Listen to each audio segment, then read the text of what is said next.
Vediamo ora il servizio della partita Treviso-Venezia.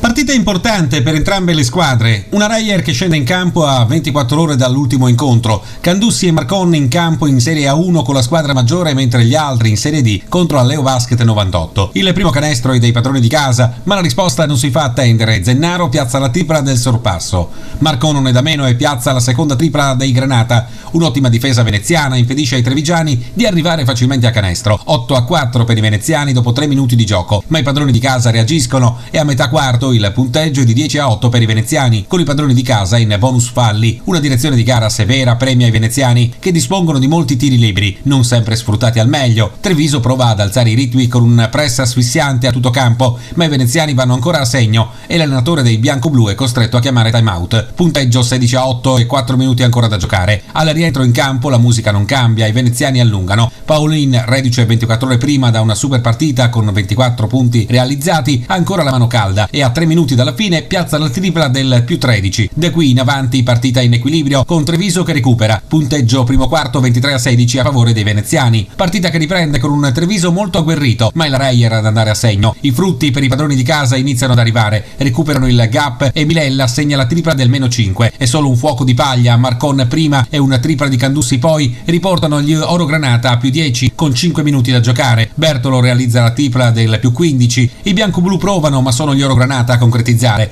Canestro a fili di sirena di Achele dopo una palla recuperata nella propria metà campo fissa il risultato del primo tempo 47-28 per la propria squadra e al rientro degli spogliatoi la musica non cambia e cala la notte per bianco-blu che non riescono più a segnare. La Reyer ne approfitta e allunga 31-56 dopo 4 minuti di gioco. Il punteggio a fine terzo periodo è 62-40 per gli ospiti. Ultima frazione di gioco che inizia con una schiacciata di Vedovato, ma è l'unico lampo. Il risultato rimane fermo a lungo e il coach Goran chiama timeout sul punteggio di 71-42 per gli Oro Granata. Gli ultimi 5 minuti sono targati Umana Reyer. Risultato finale 80-49 e l'Umana Reyer Venezia può iniziare i festeggiamenti per la qualificazione alle finali nazionali che si terranno a Udine a fine maggio. Sentiamo ora gli allenatori nel dopo partita.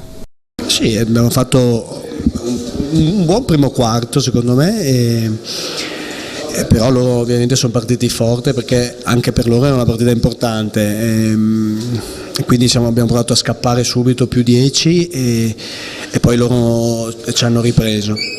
Poi il secondo quarto fosse stato il migliore, abbiamo veramente alzato l'intensità in difesa, siamo riusciti a correre un po' di più rispetto al primo tempo, quindi abbiamo alternato buone giocate contro zona a canestro in contropiede e abbiamo scavato il solco decisivo. E poi siamo stati bravi rispetto alle ultime due partite con l'Under 19 con Bergamo e la partita di Serie D, siamo stati bravi a rimanere attaccati sul pezzo, diciamo, no? Nel senso che giustamente gli avversari cercano un po' alla disperata di rientrare, noi siamo stati bravi a rimanere molto lucidi in ogni momento, in ogni piccolo momento difficile della partita, siamo stati bravi, siamo rimasti lucidi, abbiamo continuato a giocare, a passarci la palla e abbiamo superato le piccole difficoltà che all'interno di una partita ovviamente ci sono. Che dire, bravi ragazzi. Che dire, ormai è matematica il passaggio alle finali nazionali? Sì, è matematica, quindi lo possiamo dire. L'ho detto ai ragazzi del spogliatoio, ad inizio stagione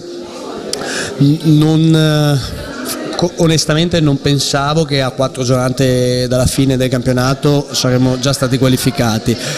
Francamente pensavo che ci fossero alcune squadre non diciamo più forti, però diciamo un po' più pronte di noi, vuoi perché abbiamo una squadra molto giovane dove tranne 3 ragazzi sono tutti del 95, quindi nel ranking di inizio stagione francamente non accreditavo la mia squadra tra quelle che potevano arrivare ai primi 2 posti, però evidentemente quello che ho detto loro che non è un caso, non è fortuna, non è debolezza degli avversari, ma è frutto del grandissimo lavoro che i ragazzi fanno, mettono disponibilità massima e poi un ringraziamento anche ovviamente alla società, allo staff che mette me e i ragazzi nelle migliori condizioni possibili per lavorare, per migliorare e poi i risultati si vedono. Questa è una tappa intermedia, dobbiamo cercare di lavorare ancora di più per arrivare il più in forma possibile, il più preparati possibile al finale di stagione. Una società che ci tiene molto, tanto che il presidente anche questa sera era qui in tribuna. Sì, ma è un abitué, è il nostro primo tifoso, lui alle partite in casa non manca mai, ovviamente a parte impegni lavorativi, quando può, le trasferte sono sempre distanti, ma quando può come questa viene a vederci e dà una bella carica in più, una bella spinta alla presenza sua, alla presenza di Federico Casarin, che sono i veri motori, le vere anime di questa società, dalla testa ai piedi. Sì, abbiamo studiato male i primi 2 quarti. Primo quarto il problema nostro non era difesa, il problema era l'attacco, perché abbiamo regalato troppi palloni agli avversari che spesso risultavano con contropiede senza poter schierare difesa, e nonostante ciò abbiamo subito 80 punti, quindi pur attaccando male, pur prendendo tanti palloni, pur regalando tanti canestri facili, ripeto, abbiamo subito 80 punti, quindi il problema non era di difesa, il problema era il nostro attacco che oggi proprio non funzionava. Ora gli spareggi diventano un po' più difficili per accedere alle finali nazionali di Udine. Sì, ma non è quella partita che ci cambiava la vita, non è quella che si doveva vincere. Noi abbiamo adesso 2 partite con Modena e con Brescia che dobbiamo assolutamente vincere. Abbiamo Bergamo in casa dove credo possiamo giocare pari, e abbiamo ultima che potrebbe diventare decisiva a Pordenone. Quindi sono quelle partite che noi dobbiamo fare, a quali noi dobbiamo pensare. Oggi rimane rammarico che dopo buonissime prestazioni a Belgrado contro squadre forti nel torneo di Eurolega, oggi abbiamo fatto 5 passi indietro, non 1, quindi quello è rammarico, ripeto, più di concentrazione, più di stare sul pezzo, stare sulla partita.